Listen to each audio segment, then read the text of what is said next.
Hello, my name is Stephen Goddard and I'm the EMEA Marketing Lead of Global Services. Today I've been joined by Elliot Young. Hi Steve. Elliot is our Cloud Portfolio Lead for EMEA. And Elliot, thanks for joining us. We've been hearing a lot from our customers about the software-defined data center. Could you give us a brief explanation of what it is? Yeah, certainly Steve. So if you think back to the way IT was done originally, in the old world approach if you like, you would have one server with one operating system and it would be constrained to that. Nowadays, of course, we've got one server with a hypervisor and multiple operating systems. If you consider, for example, networks, you'd have to have a physical network device there to get your network. Now we've got software-defined networking and virtualized networks as well.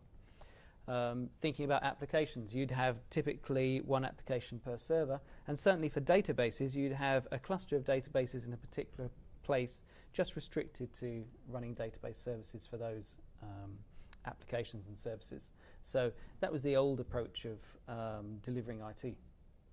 Okay, so there must be a certain maturity curve to having a software-defined data center. Can you tell us a little bit about the journey and what that is? Yeah, well, certainly, because as organizations become more mature, they have a larger uptake of virtualization, a larger uptake of automation, and on top of that, there's orchestration, which brings all of the different types of automation together.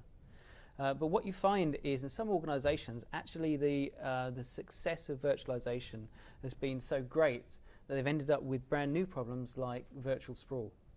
They've had issues around, well, how does the head of networks deal with the head of servers, who deals with the head of security or the head of the storage team, because all of those things have been crunched together in one very small space, and now that needs to be managed and supported as a single cloud environment instead of a collection of servers. Excellent. So can you explain a little bit more about what the software-defined data is and what it entails? Yeah, well, the software-defined data center is a way of recognizing the benefits of virtualization and cloud computing without increasing the complexity. And the way we do that is, instead of designing a solution for each different application and each different database, what we do is instead define a set of policies. And those policies are held in software, and the policies define the relationship of the application and services to the hardware and the infrastructure that's actually running those. So, for example, you will see a software-defined data center made up of different tiers, such as a fully virtualized environment, a software-defined networks, and nowadays the thing that everyone is looking at, of course, is software-defined storage with solutions such as Viper. Yeah, Viper obviously is one of the key product launches from EMC World this year. Yeah, and for many customers, Viper is the last part of the jigsaw puzzle, which enables them to truly build a software-defined data center. So there must be logical steps that a company or an organization must go through to on their journey to the software-defined data center. Yeah, that's right. Lots of companies are thinking, well, my competitors are doing this, I need to be doing this, I don't want to be left behind in the way that perhaps people were left behind in the race towards virtualization. Yeah. What we say is, yes, it's very important to get towards your aiming point, ultimately that will typically be a software-defined data center, but in order to do that, it's really important to do three fundamental things really well right at the start. And what are those three things? Well, the first one to understand is how does the business actually use IT? So imagine you're the CIO or you're the IT department of a large organization such as a financial services organization or even a big pharmaceutical company.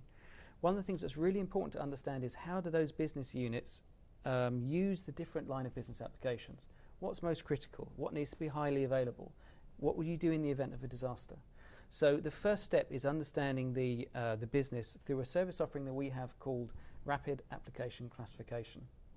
So what exactly is Rapid Application Classification? Well, Rapid Application Classification is an approach which we've developed which is unique to EMC Professional Services. And it uses a tool to very quickly analyze how business units are making use of their IT and what the applications are that they're running. We evaluate each of the applications very rapidly. So imagine you're a large pharmaceutical company or perhaps a large financial services organization. You could have hundreds or maybe thousands of applications. And what our approach enables you to do in a matter of a couple of weeks is to go through each of those and understand what's the relative criticality. Are they mission critical systems or platinum, gold, silver, bronze type systems? And what does that mean in terms of high availability, performance, throughput, that kind of thing. So this really is an enabler to start off by saying which are the most critical parts of the application in terms of the business units, and then subsequently we can worry about things like, well, how do you provision infrastructure which is suitable for mission critical applications versus infrastructure for applications where actually you're looking for very high efficiencies. So it's ultimately it's about identifying the critical applications which offer the most business value. Yes, exactly. And then building a framework to support the business. Yeah, and that's the first of the three fundamental offerings. Okay, and the second fundamental offering we'll look at... Well, the second one then says, well, now you've understood the business challenges, let's have a look at what the IT is actually delivers at. Yeah. And you might be surprised to hear that lots of organisations don't actually know what the IT is that delivers those services for the business. And reasons for this could include things like they don't have a CMDB, or they have a CMDB but actually the data in it is out of date or not trusted. So the EMC professional services approach is to deploy some special tools from VMware which will automatically detect what's happening on the customer's network and will automatically catalogue the servers, the hardware, the storage, the software, the databases, and then it'll look at aspects such as how busy are those systems from a workload point of view. So how busy is the memory, CPU, network, storage, that kind of thing. And with this overall blueprint of the environment, we can now say, right, I understand how mission critical systems are delivered by these IT infrastructure components. So that must impact the financials of the way that an application or is charged back to the organisation. So what's the next logical step? Well, that's the third step here, is understanding the actual costs and how they're applied to the IT environment. What we want to do is build the case for change so that the customer understands, well, this is how the business is using IT, this is what the IT is right now, but actually the way we'd really like to be in the future is to take advantage of technologies like software-defined data center or hybrid cloud computing, this kind of thing. So what we build is a dynamic IT financial model. Now the difference with this approach here is that previously we would build a series of complex financial models that would represent an infrastructure.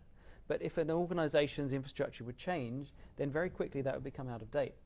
And in fact, what EMC is doing at the moment, and other vendors such as VMware, is deliberately introducing technologies which are designed to change the way the infrastructure is built to make it more efficient. So consider technologies such as fully automated storage tiering. You know, it takes some storage, moves it to another part of the storage infrastructure for the ultimate performance and availability, and then when the requirement drops, it moves it back down to a more cost-effective part of the storage. Consider things like vMotion, or even long-distance vMotion with technologies like vPlex from EMC. You know, these technologies are deliberately changing something that the IT organization has already built. So how do you keep that in line with your financial cost allocation? What we do is we actually take a feed out of rapid application classification, out of the blueprinting environment, and feed it into a tool from VMware called ITBM, which is IT Business Management. It used to be known as Digital Fuel. Some people may know it as that. A large number of financial services organizations already use this technology. The differentiator for us is that by taking this feed from blueprinting, then every 24 hours, we can get an update of how the infrastructure has changed and give the customer a direct view of the impact on their costs of that changing cloud infrastructure. So it's a very strategic approach that you need to take.